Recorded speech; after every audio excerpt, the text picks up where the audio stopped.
What up, guys? It's your boy, Mr. Downtown Ray Melo, and you're listening to the Entertainment Report on iHeartRadio, live from Dubai for Thursday, March 23rd, 2017, delivering some major stories and trends going on in the world of entertainment and beyond. You can follow the show on Facebook, Twitter, or Instagram, facebook.com/The Entertainment Report with Ray Melo, that's RAYMELO, on Twitter at The Enter Report, or on Instagram at The Entertainment Report. You can listen to the show anytime you want on iHeartRadio. Just go to iHeart.com or your iHeart phone app, search for The Entertainment Report, and it'll take you to the page. Kevin Hart and Thomas Middleditch bring Captain Underpants to life in the first trailer for DreamWorks' upcoming adaptation of the popular children's book. The clip released Wednesday, featuring troublemaking best friends George Beard, played by Hart, and Harold Hutchins, played by Middleditch, as they hypnotize their principal, Benjamin Benny Krupp, played by Ed Helms, into thinking he is a superhero. Donning nothing but a red cape and a giant pair of underwear, the newly dubbed Captain Underpants believes he possesses powers as he attempts to fight crime throughout their city. Based on the book series by Dav Pickley, the Captain Underpants, the first epic movie, is directed by David Soren and also stars Jordan Peele, Kristen Schaal, and Nick Kroll. Soren previously told to Entertainment Weekly, Helms has managed to tap into the sheer stupidity of Captain Underpants. He's a delusional superhero who thinks he's got all kinds of powers and literally zero ability beyond just that of a middle-aged man. Captain Underpants, the first epic movie, is set to arrive in theaters June 2nd. The cue cards are back in the latest teaser trailer for BBC's upcoming Love Actually reunion short as part of Red Nose Day. The clip released Wednesday featured a collection of the film stars, including Keira Knightley, Andrew Lincoln, Liam Neeson, Hugh Grant, Colin Firth, Thomas Brody Stanster, Martin McClutchan, Lisa Munoz, Bill Nighy, Marcus Brickstock, Olivia Olsen, and Rowan Atkinson. Knightley teased in the video that in addition to finding out what each character has been up to due to the follow-up of the 2003 film, that audiences will find out who has aged the most gracefully. Knightley's cue card read, "One thing's for sure, it's not Colin Firth." Nielsen suggests in his cue card, "I think it's obvious Liam isn't it."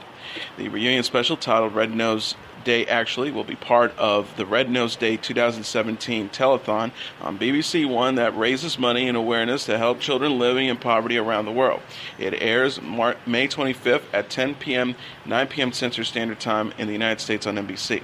Love Actually star Emma Thompson says she will not return for the sequel since Alan Rickman, the actor who portrayed her on screen, died last year as her husband. Thompson said it would be sad, too sad. Dwayne Johnson and Zac Efron must learn to work together in order to keep the beach safe in the latest trailer for Baywatch. The clip released Wednesday featured the pair meeting for the first time in the film as Johnson's character puts Efron's to the test to see if he's worthy to join his lifeguard crew. The duo then uncover a criminal plot that threatens the future of the Bay. Johnson says, in reference to the film's villain played by Priyanka Chopra, drugs, murder, dead body on our beach, and all starts once she took over. She says, some people are up to no good while confronting Johnson. Determined to stop her evil scheme, Johnson and Efron go undercover, which involves the neighbor's star having to dress up as a woman and hide inside a casket in a morgue. Directed by Seth Gordon, the film also stars Alexander Daddario, Kelly Roebuck, John Bass, and Ifanish Hadira. Baywatch swims into theaters May 26. Woody Harrelson and Laura Dern are finally sharing the screen in the comedy Wilson more than 20 years after they backed out of the lead roles in Benny and Joon. The pair were set to play brother and sister in the 1993 romantic comedy, but they both quit, leaving the roles to ultimately be played by Aidan Quinn and Mary Stuart Masterson.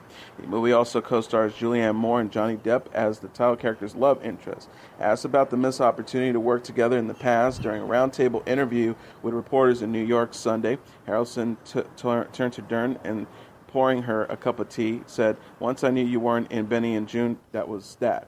The pair said that they collaborated on a play in Los Angeles not long after the Benny and Joon saga, but had always hoped they would someday share the screen and were happy when Wilson allowed them to do just that.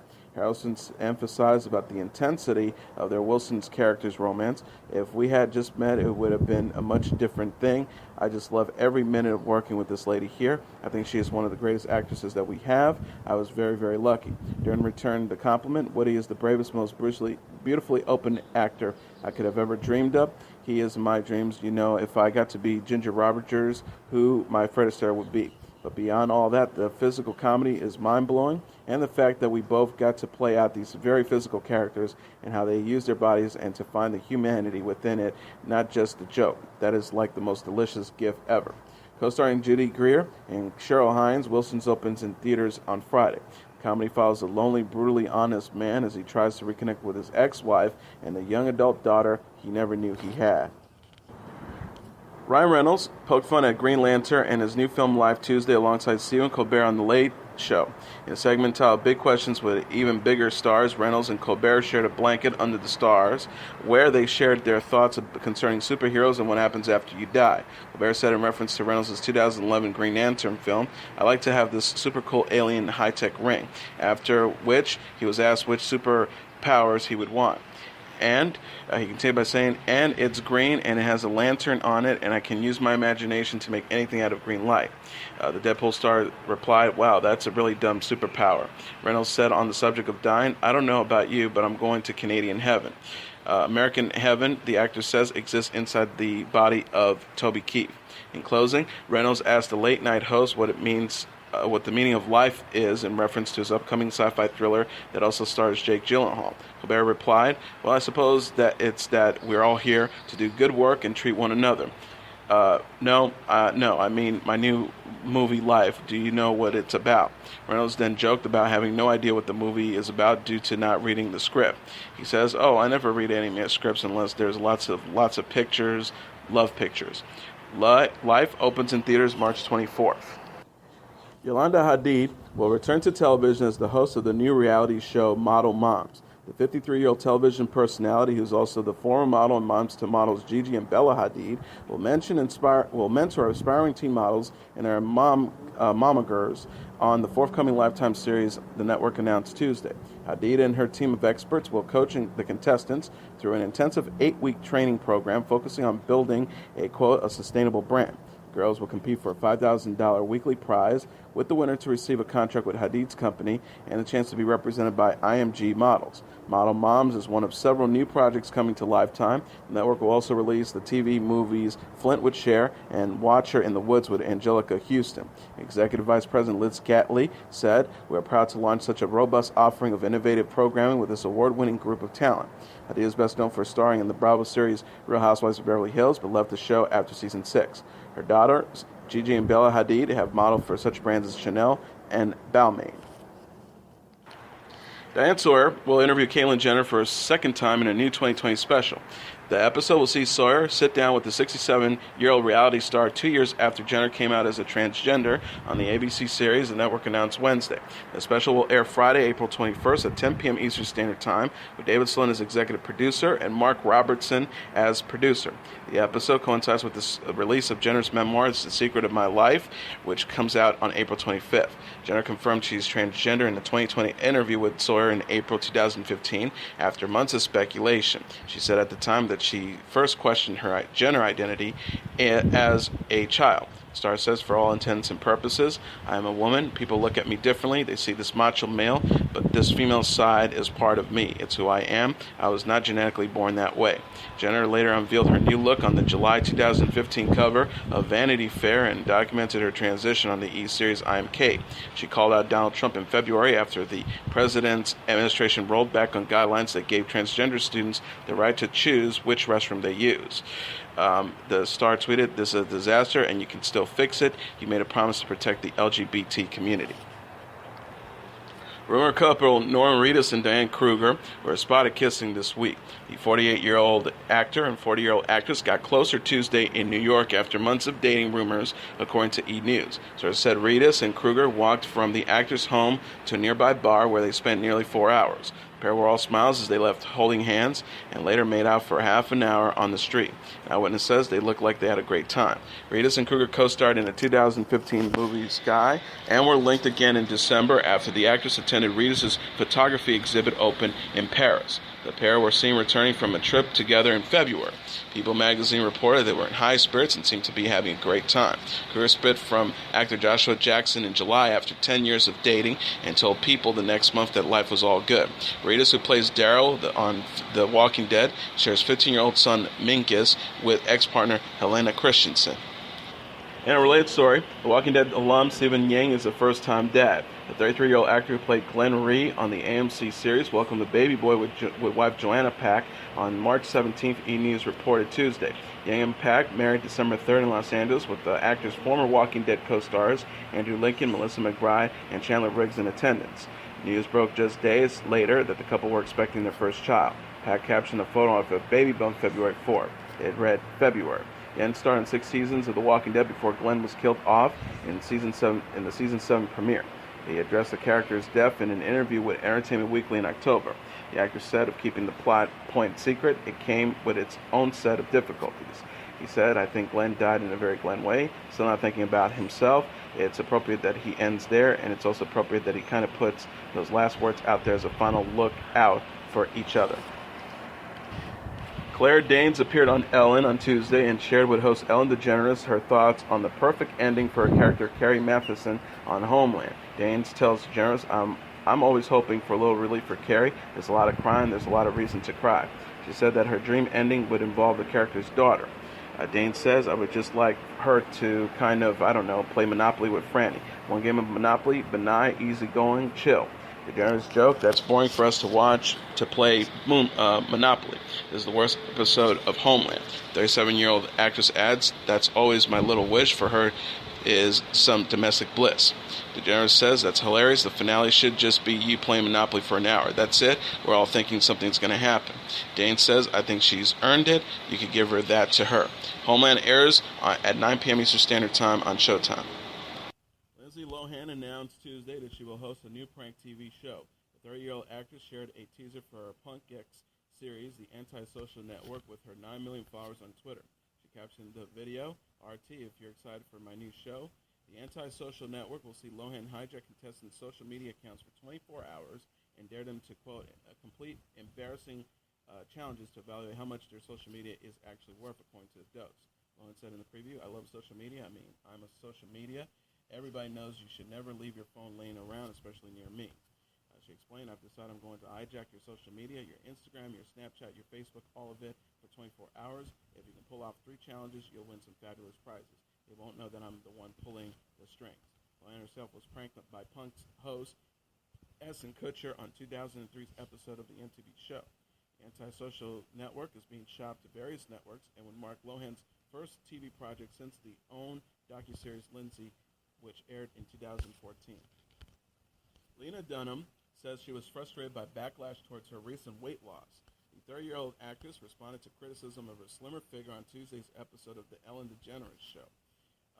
Dunham told DeGeneres, it's just so crazy because I spent 6 years of my career being called things like bag of milk on the internet, bag of milk, baby cow, aging cow. I never felt self-conscious about that. Then she added, then I had this experience of my body changing, and suddenly I got all these things like you're a hypocrite. I thought you were body positive. I thought you were a person who embraces bodies of all sizes. I was like, I do. I just understand that bodies change. We live a long time. Things happen. The star admitted I was frustrated by that. It really was evidence that as a woman in Hollywood, you just can't win. Dunham had shown off her weight loss in a yoga-inspired spread for the February issue of Nylon. She responded to backlash in a lengthy post last week after attending the opening of personal trainer Tracy Anderson's flagship studio in New York. The actress wrote, I accepted that my body is an ever-changing organism and not a fixed entity. What goes up must come down and vice versa. I smiled just as wide no matter my current size because I'm proud of what this body has seen and done and represent. She also asserted my weight loss isn't a triumph and isn't some sign I've finally given into the voices of trolls because my body belongs to me. At every phrase and every iteration and whatever I'm doing with it, I'm not handling in my feminist card to anyone. Dunham is best known as the creator and star of HBO series Girls. Show co-stars Allison Williams, Jemima Kirk, and Zoysa Mamet, and will premiere a 6th and final season in February. And passing to a report, Chuck Barris, the host and creator of The Gong Show, along with a number of other game shows, has died at the age of 87. Barris died Monday of natural causes in his home in Palisades, New York, according to a representative of his wife, the Los Angeles Times reported. The game show creator, producer, and writer formed Chuck Barris Productions in 1965 when he created the dating game hosted by Jim Lang. He He also launched the Newlywed Game in 1966, hosted by Bob Eubanks, before taking over hosting duties himself with The Gong Show, which was released in 1976. The Gong Show famously featured celebrity judges such as David Letterman and J.P. Morgan. The program was so popular, a featured film was created which failed to attract any attention. Other shows he created included Your Hit Parade, Three's a Crowd, Camouflage, and Treasure Hunt. Barris is also known as a songwriter, penning songs such as Palisade Park, and for writing an autobiography titled Confessions of a Dangerous Mind, in which he falsely claimed to have worked for the CIA as an assassin. The book was made into a film directed by George Clooney and starring Sam Rockwell in 2002. He is survived by his wife, Mary Claggett. Kesha has experienced yet another setback in her ongoing legal battle with Dr. Luke, as the judge has rejected her amended lawsuit against the producer. New York Supreme Court Justice Shirley Cornwright handled down the ruling Tuesday, similar to the one she made in April 2016, in which the singer's claims against Dr. Luke, who she accuses of rape, were dismissed. Dr. Luke, in response, has sued Kesha for defamation for the allegations of sexual abuse. The 30-year-old, who is under contract with Dr. Luke, real name Lucas Gottwald, had initially tried to escape the deal. Kesha said in her proposed countersuit in January, according to court documents obtained by E! News, you can get a divorce from an abusive spouse, you can dissolve a partnership if the relationship becomes irreconcilable. The same opportunity to be liberated from the physical, emotional, and financial bondage of a destructive relationship should be available to a recording artist. The countersuit argued that Kesha should be released from her contract with Dr. Luke due to an unpaid royalties and alleged unwillingness by Luke to assist in the release of a third album. Dr. Luke's attorneys then claimed to Kesha owed $3.1 million in royalties and that she failed to give a 30-day notice to end her contract.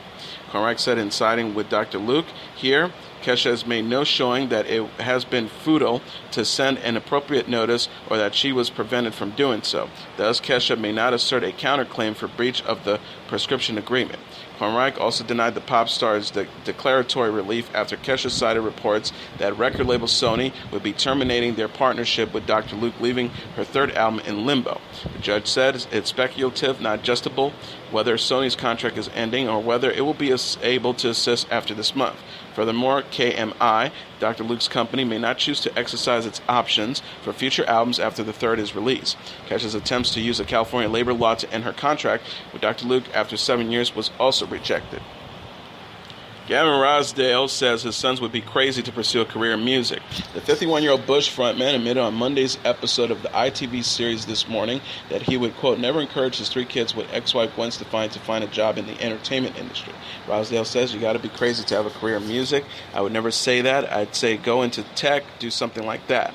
He added, I have so many children that it's my responsibility to make them so they contribute to society as opposed to take away from society. Whatever they do is fine by me. They just got to be positive, cool people. That's all I care about. Rossdale shares 10-year-old sons Kingston, 8-year-old Zuma, and 3-year-old Apollo with Stefani, and is also dad to 28-year-old daughter Daisy with Pearl Lowe. He and Stefani split in 2015 after nearly 13 years of marriage. Demi Lovato laughed off her recent photo leak on Tuesday on Twitter. The 24-year-old singer dismissed reports of a new picture circulating online after hackers published private photos of Lovato, Emma Watson, and Amanda Seyfried. Lovato wrote, I love how everyone's freaking out about one picture. It's not nude, and it's just cleavage. She also added of her 2015 spread for Vanity Fair, besides the world has seen me nude by choice before, hashtag Vanity Fair, hashtag nice try, hashtag cleavage game on point, hashtag my boobs are the event that big, hashtag angles. Photo of Lovato in the unzip hoodie made the rounds on the internet in the past week, alongside with the pictures of Watson and Seyfried. Watson's rep told Time that the Beauty and the Beast star will pursue legal actions. The spokesperson said photos from a clothes fitting Emma had with a stylist a couple of years ago has been stolen. They're not nude photographs. Lawyers have been instructed, and we're not commenting further. Lovato previously had her private photos leaked during a wide-scale celebrity photo hack in 2014. Jennifer Lawrence, Kate Upton, and Kaley Cuoco were among the other stars affected. The lineup for Lollapalooza 2017 has been announced and includes headlining acts Chance the Rapper, Lorde, and Arcade Fire. Other headliners include Muse, the Double X, Blink-182, DJ Snake, and Justice. The 4-day music event, which begins on August 3rd in Grant Park in Chicago, will also feature performances by Run the Jewels, Wiz Khalifa, Ryan Adams, Alt J, Migos, Ray Sermon, Cage the Elephant, and Tegan and Sarah, Spoon, and Big Sean, The Shins, and many more for a total of 170 performing acts. The event marks the first time Chance has headlined the concert, which takes place in his hometown, while Muse is returning to Lollapalooza for the first time in 6 years. Arcade Fire, meanwhile, are making their third appearance. 4-day passes for Lollapalooza sold out Tuesday before the full lineup was announced. 1-day passes are now available. Last year, Lollapalooza was headlined by Radiohead, the Red Hot Chili Peppers, and LCD Sound System. And here are the top 10 songs on the Billboard Hot 100 singles charts for the week of April 1st. Number 10, Kyle featuring Lil Yachty with I Spy. Number 9, The Chainsmokers with Paris. Number 8, The Chainsmokers and Coldplay with Something Just Like This. Number 7, Rihanna with Love on the Brain. Number 6, Kodak Black with Tunnel Vision. Number 5, The Weeknd featuring Daft Punk with I Feel It Coming. Number 4, Zayn Malik and Taylor Swift with I Don't Want to Live Forever, 50 Shades Darker. Number 3, Migos featuring Lil Uzi Vert with Bad and Bougie. Number 2, Bruno Mars with That's What I Like. And the number 1 song on the Billboard Hot 100 singles charts for the week of April 1st, Ed Sheeran with Shape of You. And that is your entertainment report for Thursday, March 23rd, 2017. I'm your host, Mr. Downtown Ray Melo. I'll be back tomorrow to deliver some major stories and trends going on in the world of entertainment and beyond. You can follow the show on Facebook, Twitter, or Instagram. Facebook.com/The Entertainment Report with Ray Melo. That's RAYMELO. On Twitter at The Enter Report, or on Instagram at The Entertainment Report. You can listen to this episode or any previous episodes of The Entertainment Report anytime you want on iHeartRadio. Just go to iHeart.com or your iHeart phone app, search for The Entertainment Report, and it'll take you to the page. Good night, and God bless you all.